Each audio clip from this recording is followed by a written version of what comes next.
Hello guys, welcome to my channel autism and music. मैं हूं Komal Thakur, parenting and autistic child.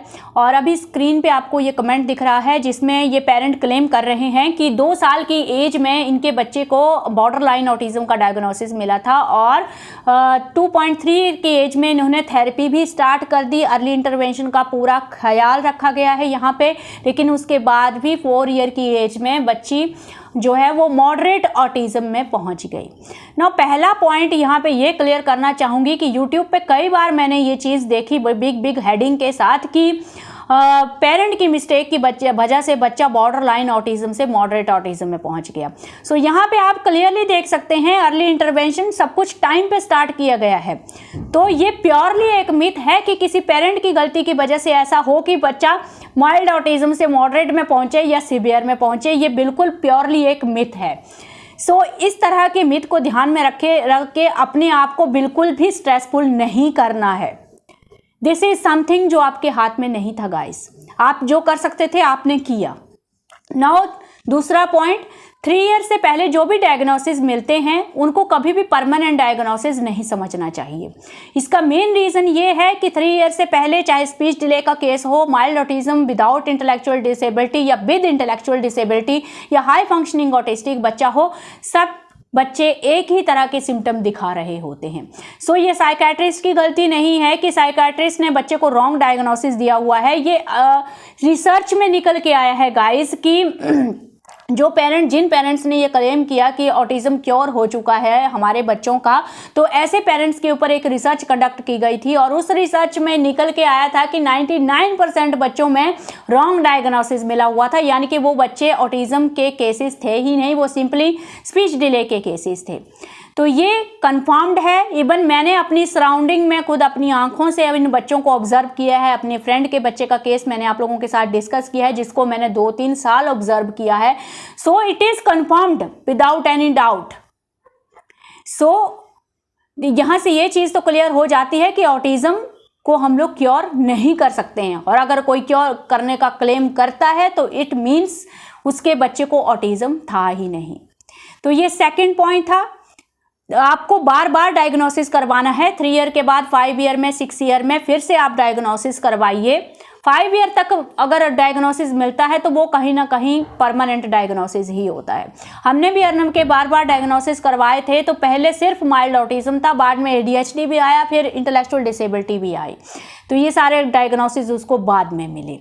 तो इसमें ये चीज़ होती है, इनका जो केस है इसमें ये प्रॉब्लम भी हो सकती है। कई बार रिग्रेसिव ऑटिज्म जो होता है उसमें बच्चा शुरू में काफ़ी माइलस्टोन को अचीव करता है, उसकी थोड़ी बहुत लैंग्वेज भी होती है, socialisation, communication, eye contact, name response सब कुछ होता है, लेकिन धीरे धीरे वो बच्चा उन माइलस्टोन को रिग्रेस करता जाता है, यानी कि उन स्किल को लूज करता जाता है।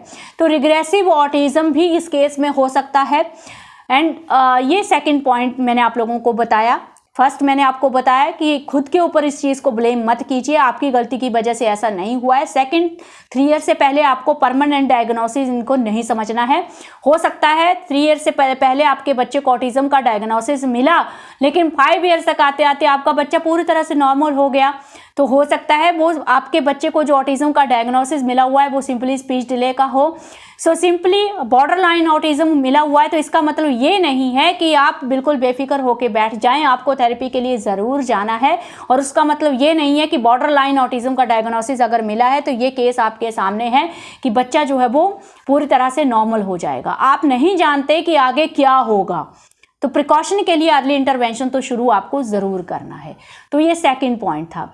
अब थर्ड पॉइंट की तरफ बढ़ते हैं गाइस, थेरेपी का रिस्पॉन्स। अब यहाँ पे ये क्लियरली ये पूछना चाह रही हैं कि जब हम लोगों ने थेरेपी टाइम से स्टार्ट की, अर्ली इंटरवेंशन टाइम से स्टार्ट किया, तो बेनिफिट होने के बजाय बच्चे का जो ऑटिज्म है वो सिवियरिटी की तरफ क्यों चला गया।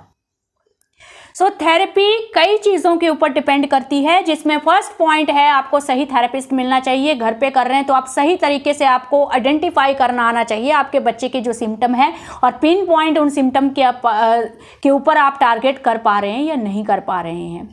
थर्ड पॉइंट, थेरेपी की जो प्रोग्रेस है वो इसके ऊपर डिपेंड करती है कि ऑटिज्म के साथ इंटेलेक्चुअल डिसेबिलिटी है या नहीं है। अगर ऑटिज्म के साथ इंटेलेक्चुअल डिसेबिलिटी नहीं है गाइस, तो 5 इयर्स तक आप देखेंगे, मैं ये नहीं बोल रही हूँ, यहाँ पे क्लियरली देखिए कि बच्चा क्योर हो जाएगा अगर इंटेलेक्चुअल डिसेबिलिटी नहीं। तो 5 इयर्स की एज में जहाँ मेरा बच्चा सिर्फ फ्रेज स्पीच के ऊपर था, वो सिर्फ 2 वर्ड के सेंटेंसेस बोलता था, जैसे पानी दो, खाना दे दो, खेलना है, वहीं वो बच्चा जो ऑटिस्टिक है लेकिन उसमें इंटेलेक्चुअल डिसेबिलिटी नहीं है, सेंसरी इश्यूज उसमें काफ़ी ज़्यादा थे, तो वो बच्चा वहाँ पे क्वेश्चन आंसरिंग भी करता था 5 ईयर की एज में।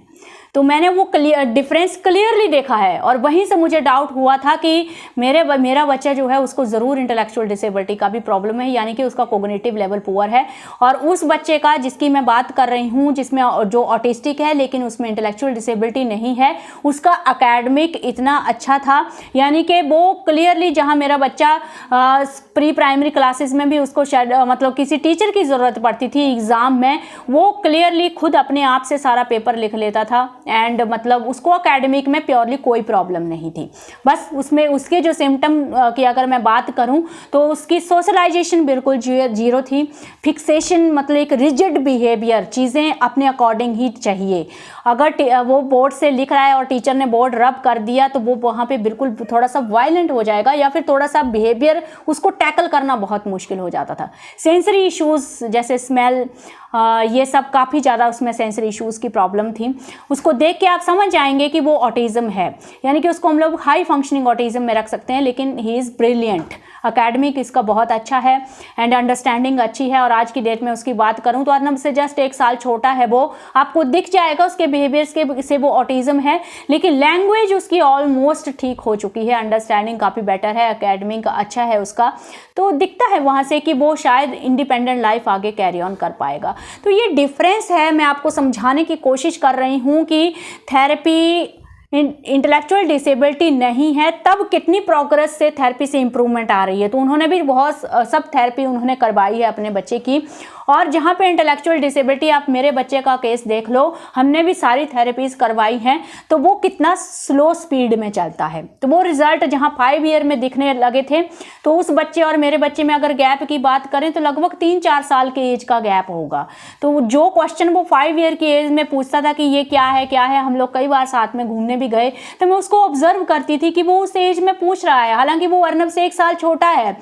लेकिन फिर मैंने जब देखा तो 6-7 ईयर के बाद मेरे बच्चे में वो चीज़ आई, जब अर्नब ये पूछने लगा कि ये क्या है, हम कहाँ जा रहे हैं, वो चीज़ें तब हम लोगों को देखने को मिली। तो कितना डिफरेंस है, आप ये देख के चलो कितना डिफरेंस पड़ जाता है इंटेलेक्चुअल डिसेबिलिटी। इंटेलेक्चुअल डिसेबिलिटी बच्चे के कॉग्निटिव लेवल को भी अफेक्ट करती है, एकेडमिक को भी अफेक्ट करती है, लैंग्वेज को भी अफेक्ट करती है, अंडरस्टैंडिंग को भी अफेक्ट करती है। यहाँ पे अगर इन पेरेंट को अगर मैं सोल्यूशन देने की बात करूँ तो मैं यही बोलूँगी कि आपको एक्सेप्ट करना है कि प्रॉब्लम है, क्लासिकल ऑटिज़म ये हो सकता है, आपको थेरेपी को कंटिन्यू करना है। 1.5 साल की थेरेपी से भी कुछ इम्प्रूवमेंट खास दिखती नहीं है, क्योंकि मैंने पहले भी बोला है थेरेपी बहुत स्लो प्रोसेस में जो है वो इम्प्रूवमेंट करती है, और उसको थोड़ा सा स्पीड अप करना है। अगर आप थेरेपी की जो सक्सेस है तो आपको साथ में कंधे से कंधा मिला के काम करना पड़ेगा। थेरेपी सेंटर में जा रहे हो तो भी बिल्कुल भी थेरेपी के ऊपर डिपेंडेंट नहीं होना है। आपको सक्सेस रेट या स्पीड तभी हाई मिलेगी जब आप एफर्ट ज़्यादा करेंगे गाइस। बच्चा आपके साथ ज़्यादा रिलेट करना चाहिए, जितना ज़्यादा बच्चा आपके साथ रिलेट करेगा, आपका रिलेशनशिप बॉन्डिंग जितनी ज़्यादा बेटर होगी, मैं बोलूँगी उतनी जल्दी आपको चेंजेस दिखते हैं अपने बच्चे में। इससे ज़्यादा मैं कुछ नहीं बोलूँगी, लेकिन अब चीज़ें आपके सामने हैं, जो कुछ भी है, जो वीडियोस मैंने पास्ट में बनाए हैं, जहाँ पे कई लोग इन चीज़ों को मानने से इनकार करते हैं, तो ये प्रूफ आप लोगों के सामने आ रहे हैं। तो ये स्टडी ऑलरेडी ये रिसर्च हो चुकी हैं, लेकिन शायद आप लोग इन चीज़ों से अवेयर नहीं हैं। इस वीडियो को यहीं पे एंड करते हैं, एंड आई होप ये फैक्ट्स और ये एक्सपीरियंस, इनसे ज़रूर आप कुछ ना कुछ सीखेंगे। इस वीडियो को यहीं पे एंड करेंगे। Thank you for watching this video.